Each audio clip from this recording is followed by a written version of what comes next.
everybody, it's Valerie Greenwell and welcome to Quilt Artistry.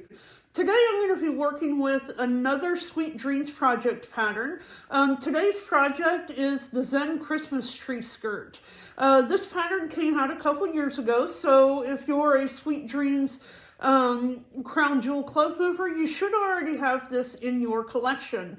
So if you'll go to the Sweet Dreams website, go to the instructions section, you'll find a 3-page PDF that has all of the instructions on how to do this. So just like all of these patterns, this you will set up, let me flip the camera around here. You will load your fabric just like you would if you were doing a quilt. So you're going to have a backing fabric, you're going to have batting, and let me see here, you'll have your batting, and then you'll have your top fabric. So what's different about this pattern than the tree skirt pattern that I did last week, okay? This pattern, instead of having to stitch this part and then line up the second one when you roll, this one is going to stitch out as 2 halves. It's going to stitch a finishing line around the outside edge of this, and then instead of lining everything up when you roll the quilt, you're just going to stitch the second half here. You're going to stitch the second half. You can stitch it below it, you can stitch it beside it. It doesn't matter, because when you cut this out, then you're going to take it to your domestic machine and you're going to put these 2 halves together when you're finishing the tree skirt. What you need to do first is load your batting, backing, and top fabric, as I showed you earlier, and then create a boundary using the head of your machine, just like you normally would. If you are stitching your pieces over and under as opposed to side by side, your boundary may look a little different than mine, just whatever works for you. So what I want you to do first is you're going to get your pattern and you're going to place that on the screen just like this. You're going to move that into position. You can resize it if you need to resize it. I don't think I'm going to resize mine. I think I'm just going to stitch it the way that it is. And then once you get this in position, you have it resized the way you need it to be, then we're going to make a copy of this, okay? We're going to do copy and paste. You can use rubber stamp if you prefer. And then once you have that on screen, then you are going to flip this upside down, okay? So we're going to do a vertical flip. That's going to put that bottom edge right up at the top. Now, what I want to show you about this before I put it into position, when you put these patterns over under, okay, you're going to notice that this side here, there's a little bit of a gap, okay? Now that gap is intentional. That is where the slit is going to be when you put this together, okay? So this will be the side with your connectors. You can use Velcro closures. You can do pretty ties. It doesn't matter, whichever kind you like. But I just want you to see what this looks like on screen so that you know it's correct. Now, there is a second version of this pattern that is called the Zen table topper. It looks identical to this, except it is flat right along this edge, so there is no gap. If you would prefer to use that one for this, you absolutely can do that.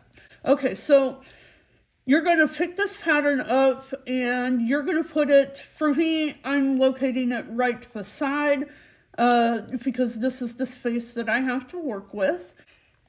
So what I want you to do is open up your project properties. You want to come in here and you want to set your stitches per inch between 14 and 16. I'm going to set mine, I have mine set at 14, okay? So then you do a save and close. Now, highlight both of these patterns and come to the pattern properties. And if it does not show up with the same SPI of 14, you're going to come right in here and you're going to change this SPI to 14. You'll do save and close. Now, when it stitches, it should actually stitch at the 14 stitches per inch. Once you change the pattern properties and you have changed the project properties, then it will stitch out at the appropriate stitches per inch, okay? All right, so now all we have to do is stitch this out. Now, this pattern does not stitch out as one piece. There is going to be several tie-offs that you're going to have to watch. So basically, you're just going to start it and let it stitch. And as it needs you to cut the thread and move the machine head, that's all you're going to do. Now I'm going to slow my machine down a little bit because there's a lot of detail to this. And when I have a lot of detail in my patterns, I personally prefer to stitch it a little bit slower. You could, if you like the look, or you want to make sure that you maintain all those points, you could always turn on stitching points if you like. So I am going to let this first half stitch out, and when it's finished, I'll come back. Okay, so the first part of the pattern that it's going to stitch is this series of 4 or 5 outside lines. This is actually going to be your trim line when we get this off of the quilt frame. So what it does is it goes and it just stitches all of these straight lines all the way around, and then that's it. And then it cuts the thread right here, and now we are ready to go into stitching the pattern itself.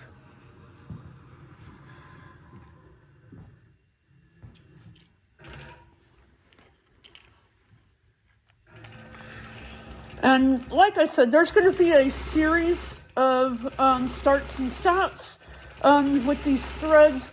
So just let it stitch, cut the threads as needed, and continue until this first half of the pattern is completely sewn. Okay, so I'm back. I have the first half completely stitched out and I'm ready to do the second half. So again, with this, it's not going to be any different. You're just going to hit stitch and let it stitch out that second half. And then we'll come back and I'll show you what to do after it's all done stitching. Okay, so I'm back. I have finished stitching both halves of the tree skirt, and now all I have to do is take it off of the frame and trim it up. And then we'll talk about the assembly and putting it all back together. So let me get everything off the frame and then I'll be back. Okay, so I'm back. I have my tree skirt off the frame, and now the only thing that I have left to do is to trim everything out around the edge of these 4 lines that are stitched all the way around the edge. So let me zoom in for a minute because I want to show you something.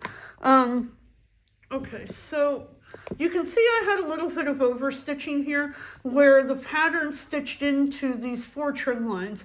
That doesn't really bother me very much because it's all going to be covered with a binding, but I just wanted you to see that it's a possibility that this could happen because this is such a dense pattern.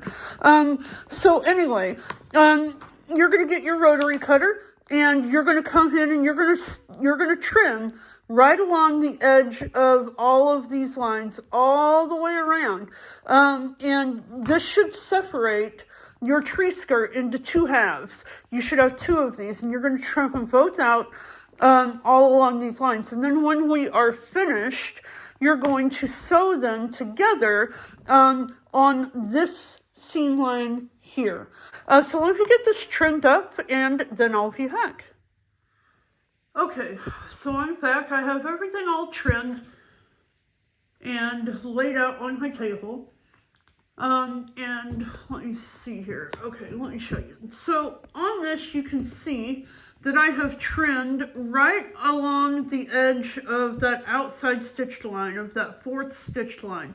And, you know, my pattern did stitch outside the edge just a little bit, but like I said, the binding should cover this. Now, let me zoom in over here, or zoom out, so I can show you. So what we're going to do is connect these 2 pieces together right here. And you can see this over here. This is where that gap is. And that is going to be the part where the tree skirt connects with like Velcro. Okay, so what you're going to do is you're going to flip one side onto the other side. You're going to line everything up just like that.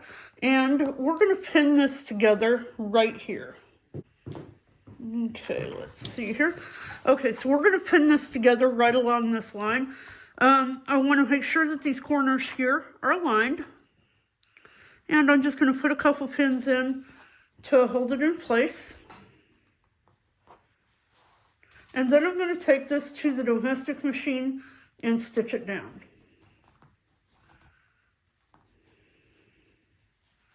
Okay, that ought to do it. Anyway, let me get this stitched and then I'll be back. Okay, so I'm back. I have everything all stitched together. And so you can see here that I just stitched this together, and then I pressed the seam open so that it would lay nice and flat. You can't even hardly see it there now. So now the only thing that's left to do is to bind it.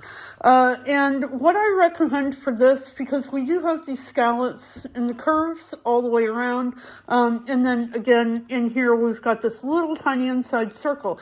My recommendation is going to be that you use a bias binding, because there's so many curves in this with the scallops and then the inside curve here.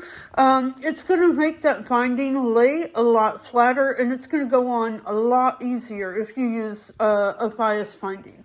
Now, the other thing that I want you to see here is this curve here in the middle. So once you put your binding on this, before you turn the binding around, you're going to want to come in here and make little tiny snips on the inside of this, and that is going to make that inside curve easier to turn. So once you get your binding on, then the only other thing left for you to do is going to be to add either Velcro or ties or something along the open side so that you can close it. And I like Velcro. I think it lays nice and flat. It just allows you to be able to overlay one over the other. And when you're putting it under the tree, the Velcro is certainly a lot easier to do. So that's it. And that is going to wrap up this tutorial for the Zen Christmas tree skirt. If you have any questions about this, please feel free to message me. Meanwhile, you guys have a happy holiday and happy quilting.